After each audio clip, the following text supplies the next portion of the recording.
start with a little introduction. Mm-hmm. You already know what it is, man. It's your boy Fame. We back for all my endeavors. Culture Conversations, episode 4. Tap in, sub up, share with like-minded individuals. Comment, good, bad, and different. Tap into all them episodes, man. Right now, I got a good brother with me from South Jamaica, Queens. DJ Rellevent. What's the word, man? What's the deal, fam? How you? Everything good? You good? Yeah. You want to tell them something about yourself, my brother? Well, basically, man, artist. Well, let me start from the beginning. DJ, Yes, producer, sir. artist. I started DJing first. So basically, that's what I've been doing since about like 9 years old. Like literally. That's fire. See, I didn't know that part about you, bro. Yeah. I thought maybe you was an artist first, cause you know how I go. Yeah. Niggas start out as rappers, then they pivot. Yes, I pivot, right. When shit don't go as planned. Like, you know how I go. That's what's up. So let me know a little bit about your come up, like the early stages of rap, like when you first started DJing type shit.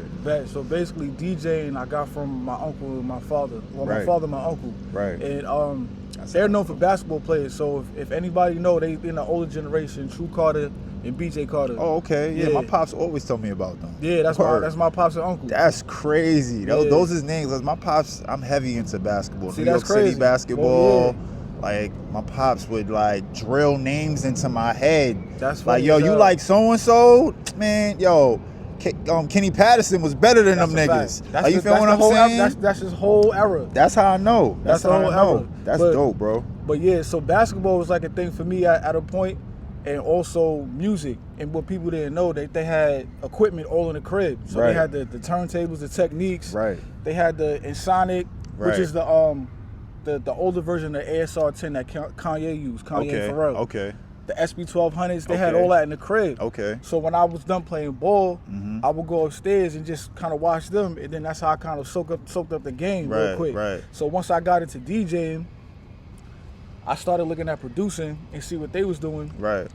and then that's how I just got in. Like I just was watching them because they didn't necessarily teach me. Mhm. It was just one of those things like Observing. observing, Like- and then I just caught on one day. My uncle came in the crib and I had all this shit on. He was like, "Yo, what you doing?" Right. So then I played the beat. He like, Right. "Yo, this shit fire." Right. So that's Right. what gave me the confidence. Right. But then I just had a bunch of beats, and I'm like, damn. A lot of people was rapping, but it was just like, I don't know if they was taking me serious or believed me at the time. So I used to come outside with cassette tapes in my radio That's and crazy. play beats and Hold all up, that. time out. So you was making beats when you was cutting them shits on cassettes? Cassette tape, bro. That's And niggas is still bringing bro. radios outside. That's wow, son. I still got some cassette tapes. I gotta find like some of them, but I know I got like 2 or 3 of them. Because we from the same era. Yeah. Because like not to pivot too much, but in high school, like in order for me to get my music out there, we was cutting shit on cassettes. Yeah, that's so a this is fact. probably the same era. Y'all believe that? Like this is like around the same CDs era. didn't really start rocking till like 02. Right. Like everybody had like CDs and mixtapes in 2000s and Right. all that, but we didn't really get the game until Adele started doing Right, the duplicates and all right, that. So right, yeah, right. We went and got our own duplicator. we had to, yeah. By the time I was like in like sophomore year, junior year, we upgraded Bingo. the CD. Bingo. Went to the Ave, went and got the covers made. All that. All that shit, right in the It's also- Coliseum. yeah, Rest in there's peace to the Coliseum. It's one of man. right, and it's one of them off something in I think I Jamaica, probably no, went there Archer. before too. Yeah. Chinese people. Yeah. They got like The movie- 20,000. the movie shit, Yo, yeah. bro, we used to go to that shit. Yeah, That's where they everybody were did. burnout shits Right. at. They'll do like 1,000 for like Yeah. 200 or some yeah, stupid shit like so that. I remember being a young nigga, my pops would go in there and be like, yo, how much for them shits? He'll peel out for them shits. We would leave that shit, me and my bro. It'd be me and my bro. We have a whole crew of niggas that rap though. Type shit. Like, and we would go in there and get the boxes. Be running out that shit with the boxes. They're like, Yo, y'all made it. Yo, like we on, son. Nah, that shit crazy, bro. Real shit. That shit crazy, but we're gonna get to that a little bit more later. Like, Alright, bet. I already know like your history, like where you came up at. Like, you live in RV right now. Yeah, You yeah. are RV representative right Yeah, now, yeah. but you from the neighboring Baisley piece Yeah, though. yes, Talk sir. about that. Well, growing up in Baisley, man, is one of the best experiences I ever had. I would never change it for nothing. Mm-hmm. For being a rich kid, nothing. I would always want to grow up in Baisley, no matter what lifetime we in. Because the experience that we learned a lot of togetherness. So you kind of got branded as a Baisley nigga, even if you wasn't even like a part of anything. Even if you wasn't outside. If you wasn't even outside. Even but matter. the thing is, thank God I was outside for every single thing. Right. From whatever, it was fights, basketball tournaments, Right. anything, Supreme, Right. you know what I'm saying? All that. Like, Right. he really was chilling with us at a point when he first came back home with his violation or whatever. He would really watch us play ball. Right. And really encourage us to Right. be like, yo, keep playing ball. Right. Black Just too. Right. All of them. course, God that's- be all of them. course. Rest in peace, Black Yeah, Just. rest in peace. That's my pops. That's his heart right there. Yeah, man. Word. Fucking nah, that's dope. Because I was wondering, like, have you ever encountered Preem Definitely. and the team? Like, and I know Preem was home at a certain time when Murder Inc. was thriving. So that's like the same era where we was like junior high, high school type shit. So that shit is dope. I never thought of it that way. Because in my mind, I was thinking about the interview. I'm like, yo, I'm going to ask him about Preem. But I'm like, yo, he probably never even encountered Preem. Definitely. Yeah, that's fire, And bro. when Prince coming, Prince being home, Right, Prince is home. We got a relationship too. Yeah, that's fire, So bro. we some things coming out and all that. That's fire, my nigga. That's But yeah. dope. What you think, like, what's your, like, we only 5 minutes from there. Right. Like, we could walk there, literally. So, Literally. like, what you think is the difference between living here now and growing up over there in Baisley? That's a good question. Yeah. Take your time, too. We ain't in no rush. Yeah. Let me. I mean, I don't think it's necessarily like a difference. Mm-hmm. How can I say it? Because I guess if we could, everything is kind of the same now. Right. But I don't know how it would be in Rockdale then. So I can't. You know what I'm saying? I get it. Yeah. So I it's get like. it.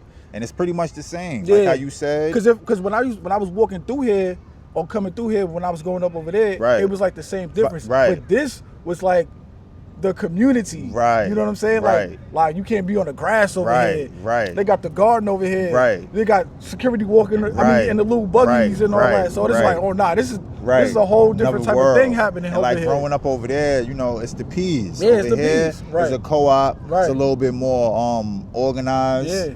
Same shit happening. Same though. shit happening, right. Trust me. It's just happening at a more discreet scale. Yeah. And we on the boulevard. Right. Y'all Right. inside, so Right. nobody kind of see right. what's going on. Right. So we kind of shielded. So it's Yeah. like growing up here, like how he said, like we was at war with them dudes in the buggies. Like that's how that shit was. Like it's just interesting. Like and I wondered like your perspective on like being here and growing up over there.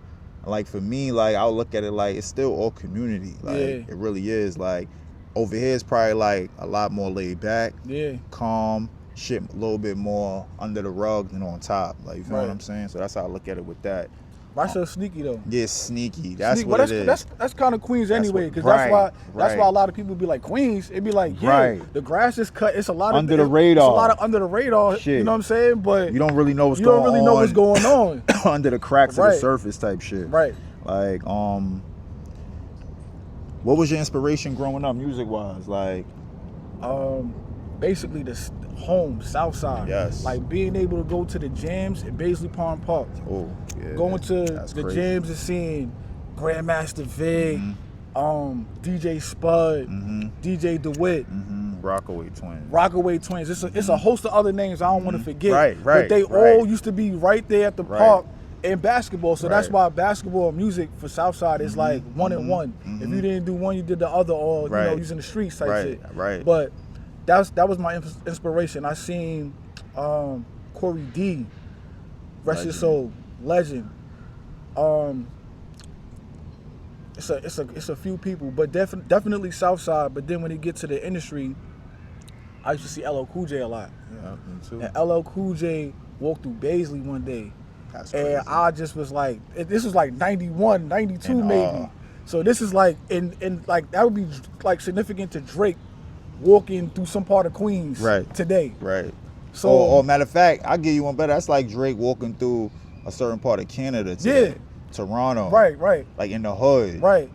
That's next level. Next level shit. Everything gotta stop. Everything stopped. So once I seen him, I was probably like 7 years old, and I just was like, I couldn't believe it. He was with the team and all that, but I just was like, he was sitting like this in a space right in the middle of the P's, and I just was like, yo, I can't believe that I seen this dude on TV. I know his whole catalog. Mom's bought me the albums, all that, and he's right in front of me. But come to find out, he was my man's godfather, Black Justin. Oh yeah. That's Jazzy, shout out to Sean and Killy.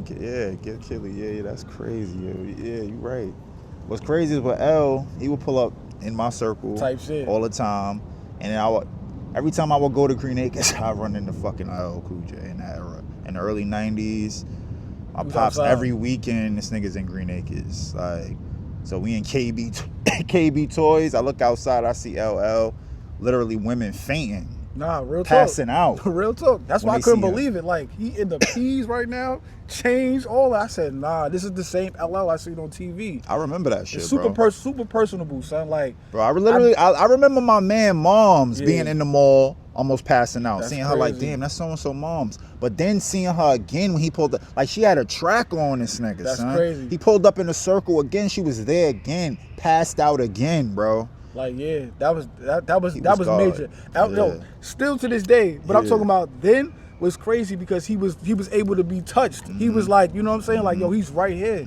So that gave me not just to rap, but to be like, yo, I gotta be something like him.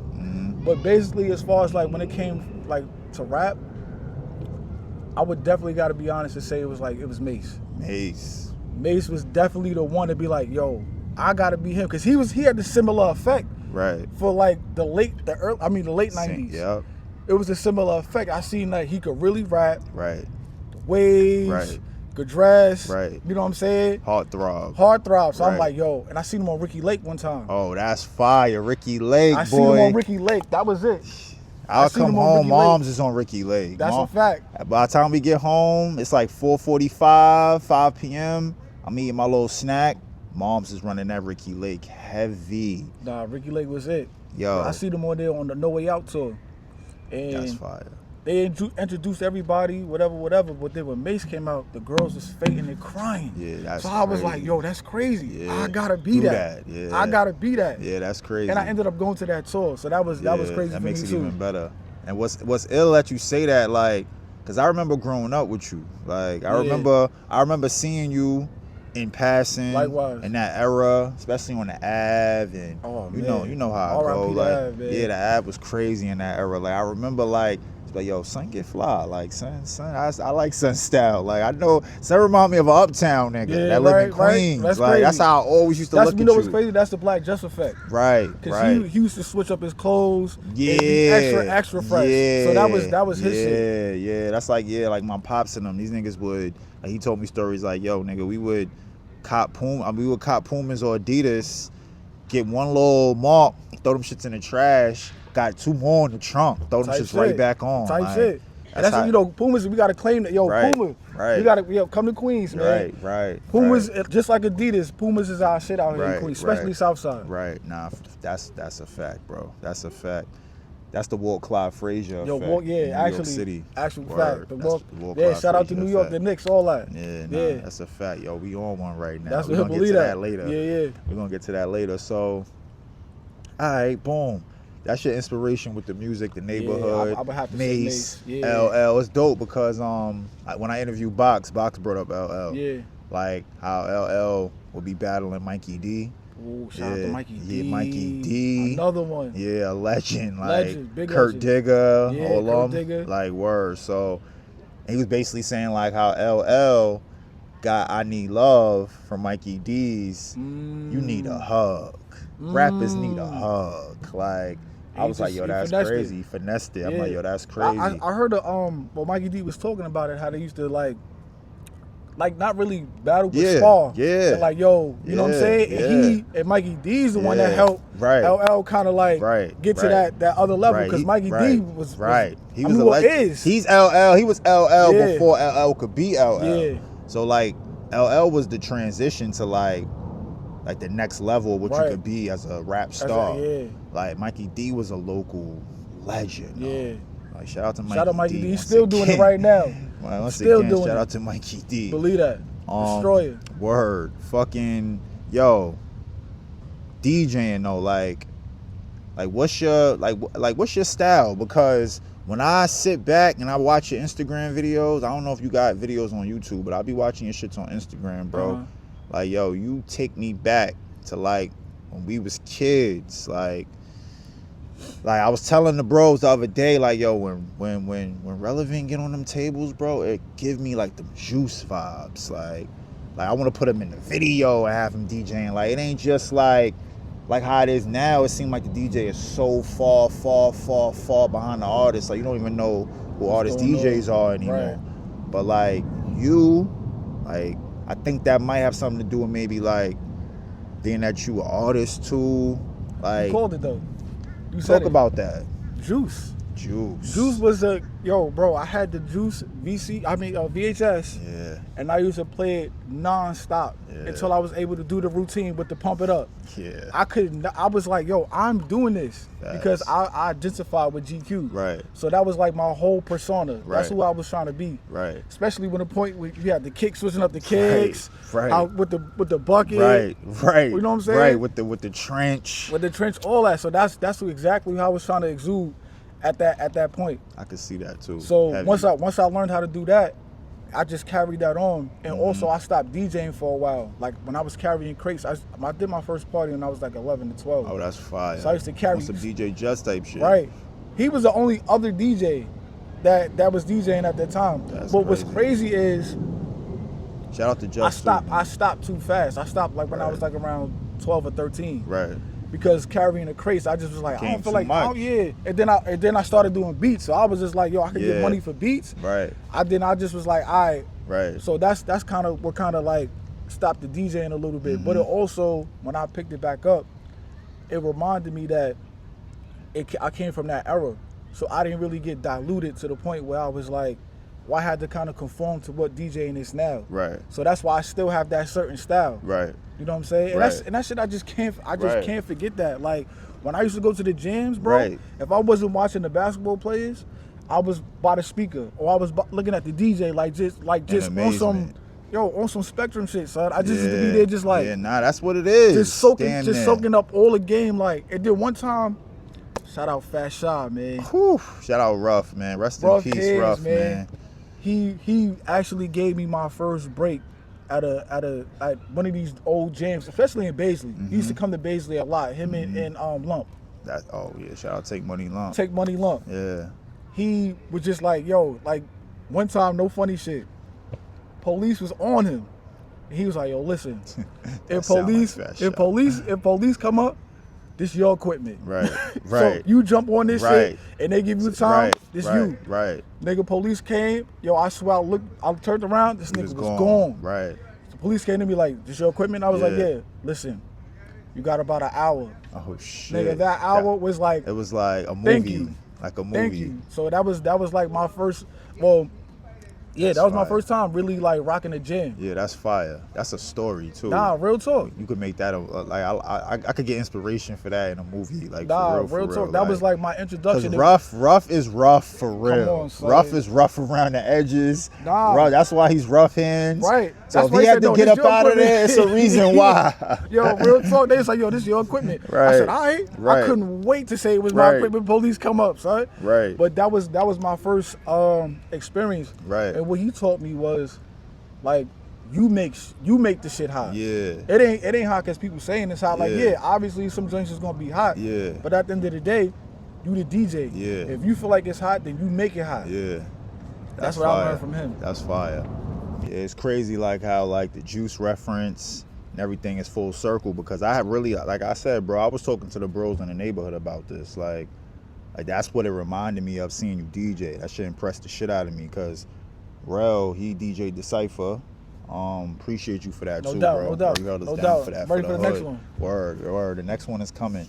That's a fact. But like your style, like what, like who motivate? Like I know you got your uncles, your pops, but like what DJs in that era like inspired your DJ style? Number one, I gotta say, it's either DJ Scratch, Jazzy Jeff. Oh yeah. More so Jazzy Jeff because I didn't really know DJ Scratch until he did. I think but I know he did Rampage. You know the song Rampage with EPMD. He's mixing on the end of that. That's like one of the most legendary scratches right in hip hop history. Right. So once I realized he did that, and I seen him in a movie called Fly By Night. It's an old movie that I don't know if it hit seen that. It's on YouTube. I don't know if it hit the theaters, but it's about a rapper. He wanted to get on, and he wanted to get on so bad. He was like a Will Smith character. And he wanted to get on so bad that he was trying to do any and everything to get on. Like he started acting hard. Oh, word. So yeah, so it's like one of those movies. But DJ Scratch is all through the movie. That's crazy. So he did a routine with Big Daddy Kane's not Smooth Operator.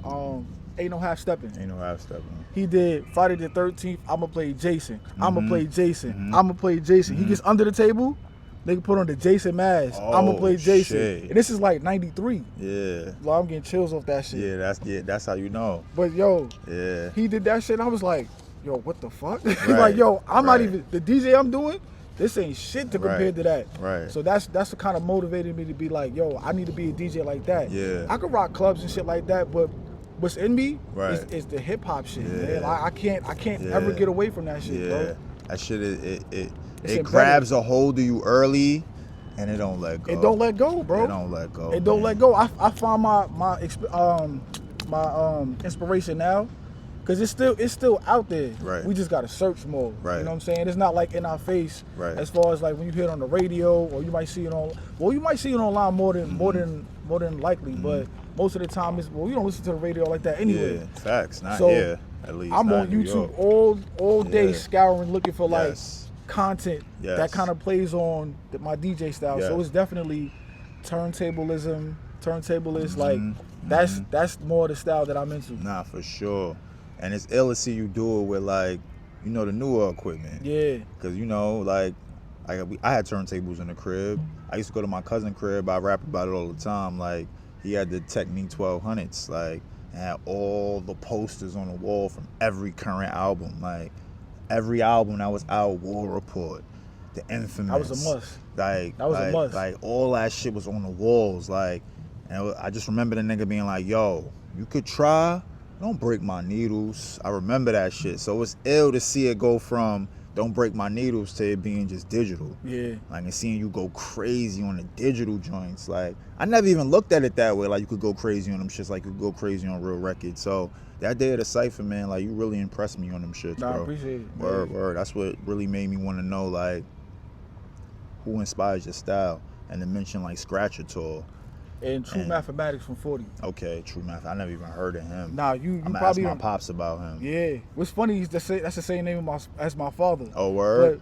But True Mathematics from 40 is Wu-Tang's DJ. Oh, okay. He's crazy too. That's crazy. I gotta He's look ill. him up. Yeah, he's ill. Nah, that's crazy.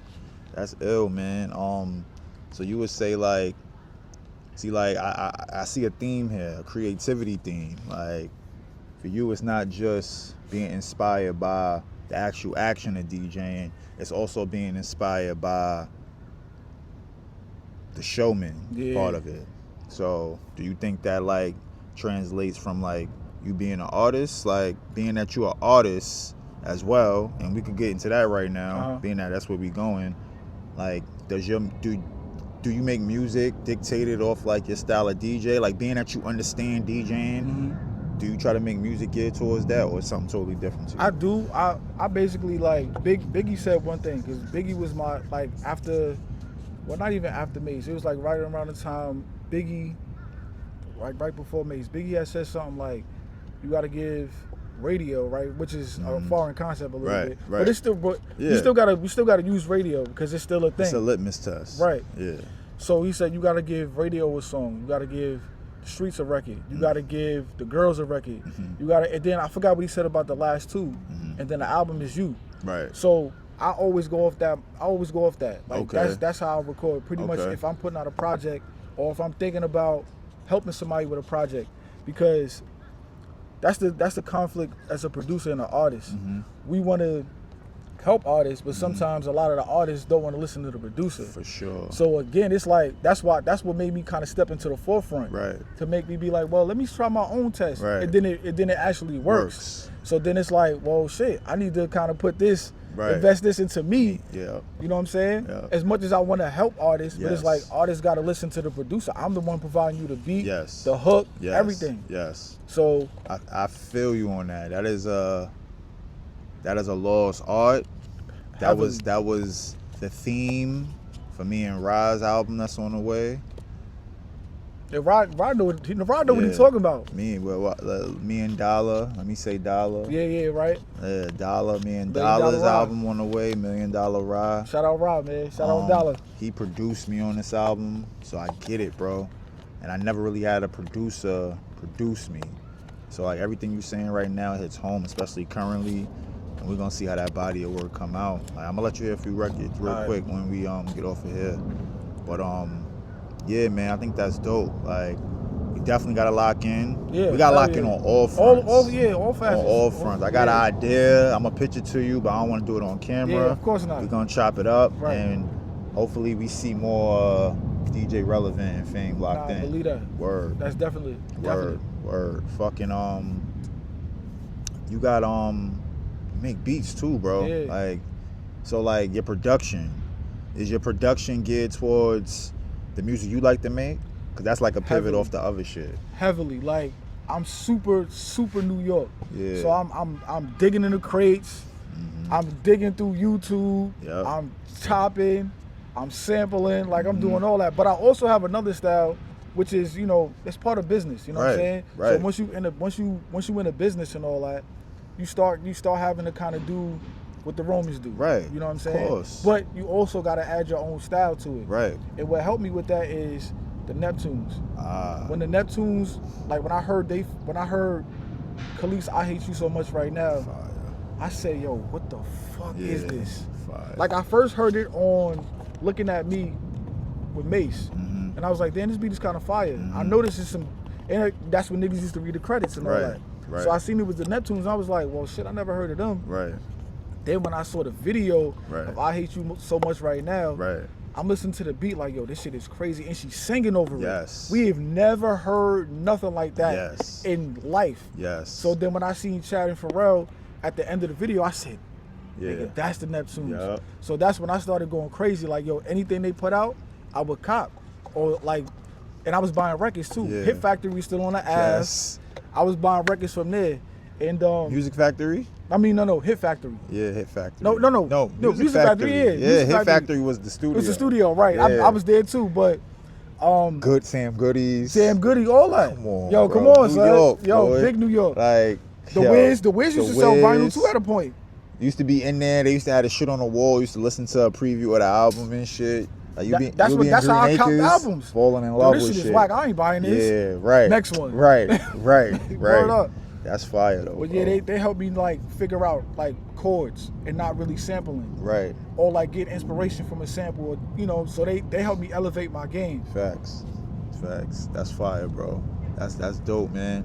I think like for you, like the way I look at it, like you got a whole world. Yeah. You know, like it starts with you as the person, then it goes into with it seems like the bass was the DJing. Yeah. Like, and I think the DJing is just like something that you got off the love. That was like your first introduction to hip hop.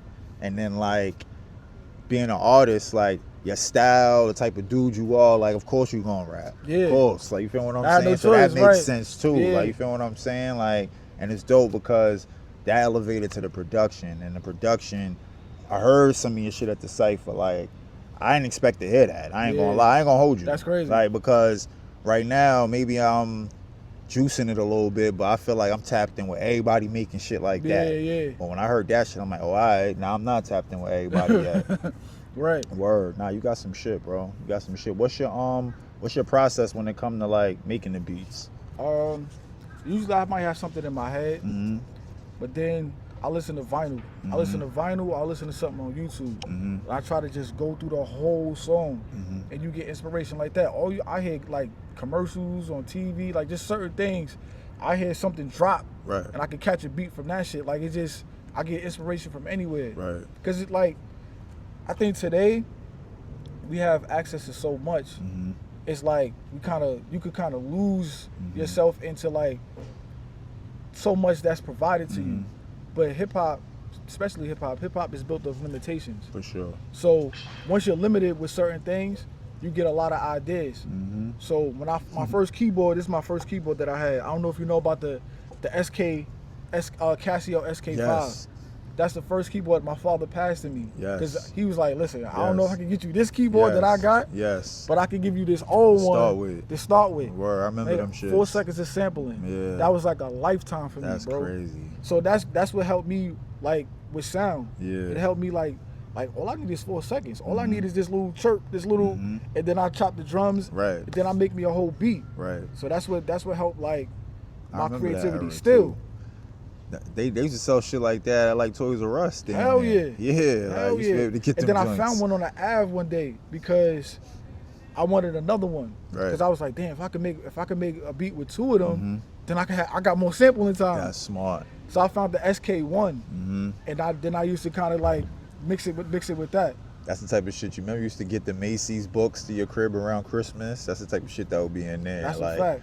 That and shit, the Fisher Price vinyl. Right. The Fisher, them shits. Yo, you can sample off That's those. how I used to sample. Yeah, I heard that. I think it's a producer that actually used to sample off that. Nigga, that was my shit. That's crazy. I the found Fisher one too. Price I said, damn, I might have to get it. I That's seen crazy. it on. I think it was eBay or something like that. That's Same crazy. one and all that. That's crazy.